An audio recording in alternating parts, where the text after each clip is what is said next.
Alright kiddos, so this video is about the Roaring Twenties. Again, we've already covered this in great detail, so this should be mostly review, so let's go ahead and get started. Again, pause, replay as you need to, so that you can definitely be prepared for Tuesday's test. Sorry, I pressed the wrong button. So let's go ahead and move forward. So one thing that I didn't have a chance to cover was actually one of the major scandals that happened during the Roaring Twenties, which was known as the Teapot Dome scandal. To kind of help us really understand it, I'll show you a quick video. So give me 1 second to set up that video, and we'll watch it together. Sorry, it doesn't really have any sound, so you can just pretend our very fat President Taft, again, that one that got stuck in the bathtub, reading this.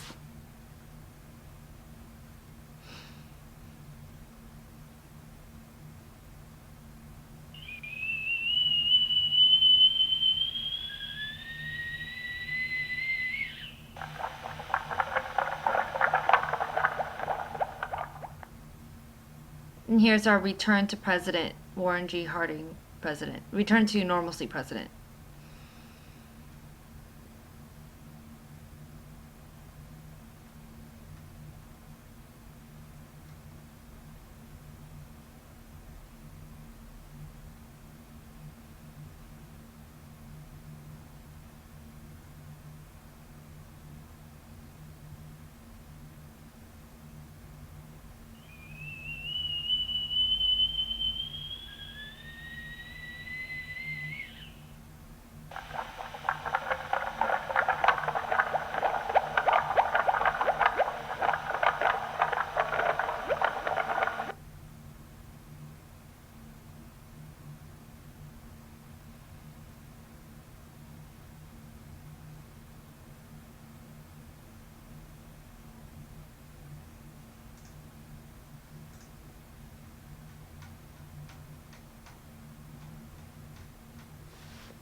So that was just a major scandal to hit the public during the 1920s. People really started to lose their trust in the president as well as in their overall government, because the Teapot Dome was something that, sorry, I pressed the wrong button again. It's something that our taxpayers paid for.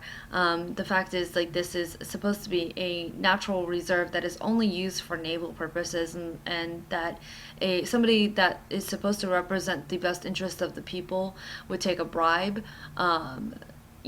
to benefit private interests, was something that was very, very upsetting to a lot of people. So it's our first major scandal that people began to really doubt the authenticity and trust of the president and the president's cabinet as well. Other things that happened at this time, we talked about this in great detail, is the economy does really well, especially after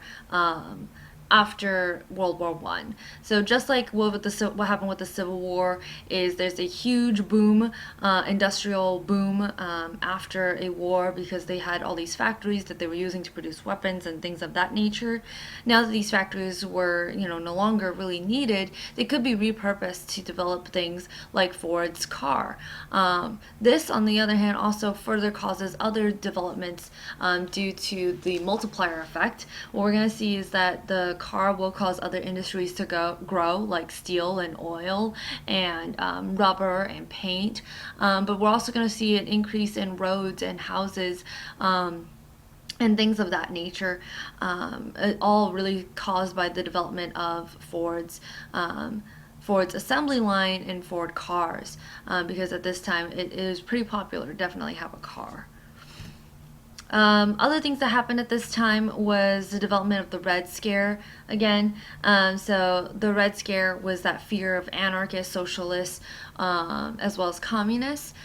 So a lot of people who were basically like blamed for the development of World War One was definitely feared. So you can see here, this European anarchist is, about to like launch a bomb on our poor Statue of Liberty.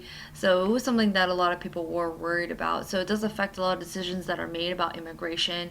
They try to limit immigration, for example, in the Emergency Quota Act of 1921, where they try to keep the quota so that the overall population stays the same in terms of percentage. Other things that they will try to do is definitely deport individuals who are known to be anarchists. In the Sacco and Vanzetti trial, they do convict people based off their political standings instead of actual, hard-hitting evidence. So that's something that does ultimately occur during the 1920s as an effect of World War One. But because of the development of the car, we're also going to have the development of film and leisure time. So we're going to have a lot of popular culture at this time.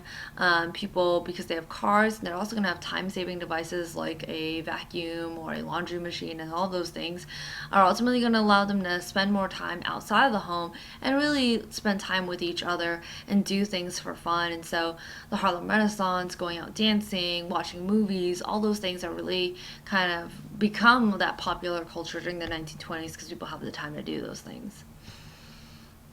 One individual that you should know about is Charles Lindbergh. He is going to be one of our famous Americans during the 1920s. He is an American pilot who will fly across the world single-handedly. So he is on his own plane, kind of like, I guess, a less famous male Amelia Earhart, if you want to think about it like that. We're going to watch a short bio about him so that you get some cool facts about him.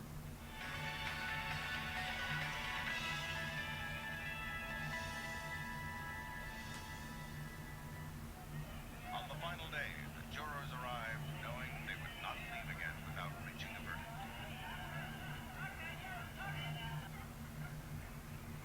After 11 hours behind locked doors, the jurors filed quietly to their seats. Outside, the crowd... Sorry guys, that was the wrong video, so I'm gonna go ahead and play this one for you. Use up to 4 times less than the commercial. brand. Thanks. In 1909, he was 7 years old, playing in his house in Minnesota when he heard a rumbling engine. Rushing to the window, he was delighted by a magical sight, an airplane flying past. From that moment on, his head was in the clouds. Years later, he dropped out of college and enrolled in flying school.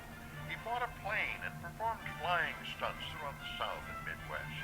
In 1927, backed by a group of businessmen, he made the first non-stop flight from New York to Paris and became a worldwide hero. On a goodwill tour of Latin America, he met the daughter of a U.S. ambassador. They were soon married. But in 1932, they suffered the decade's most notorious crime, the kidnap and murder of their son. To escape the media onslaught, they fled to Europe. Although he spoke out against America's involvement in World War II, he flew 50 combat missions as a civilian. In his later years, he often spoke about preserving the environment. If I had to choose, I'd rather have birds than airplanes, said Charles Lindbergh. I apologize for like the tricky difficulties that I had, but definitely cool guy that you should know about for your common assessment. Apologize also for the technical difficulties too. That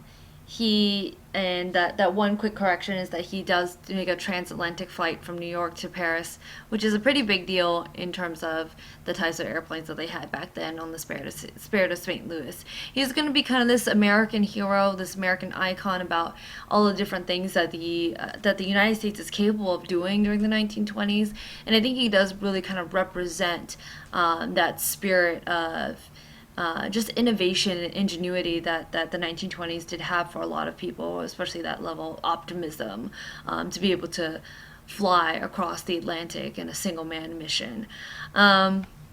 Cool. Another key person that you do need to know is Elizabeth Cady Stanton. She's going to be a woman who will be largely very, very important in getting women's suffrage passed. To kind of help us understand her a little bit better, I'll be sure to definitely check that it's the right video. We're going to watch just another short video clip about Elizabeth Cady Stanton.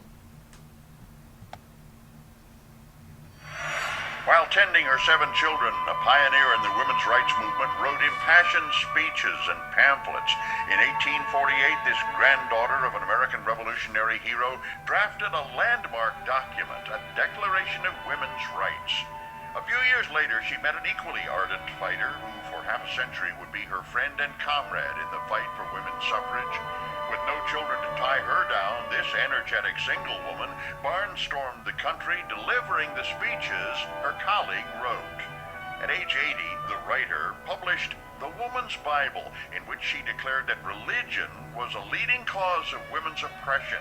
This controversial book offended the Christian temperance movement and alienated suffragists. Abandoned by her once loyal supporters, she fell into near obscurity. But her colleague fought on, and ultimately she was credited as the fighter who won the woman's right to vote. Decades later, a U.S. coin would bear the face of that tireless champion of equality, Susan B. Anthony. But the world has nearly forgotten her mentor and ally, the woman whose ideas changed the face of a nation, Elizabeth Cady Stanton. So I think that kind of about wraps up the Roaring Twenties for us. I would definitely note Elizabeth Cady Stanton and Susan B. Anthony. Again, please review this video. Please study. Please do all that you need to do to definitely get prepared for Tuesday's exam. And I wish you guys the best of luck. See you guys later.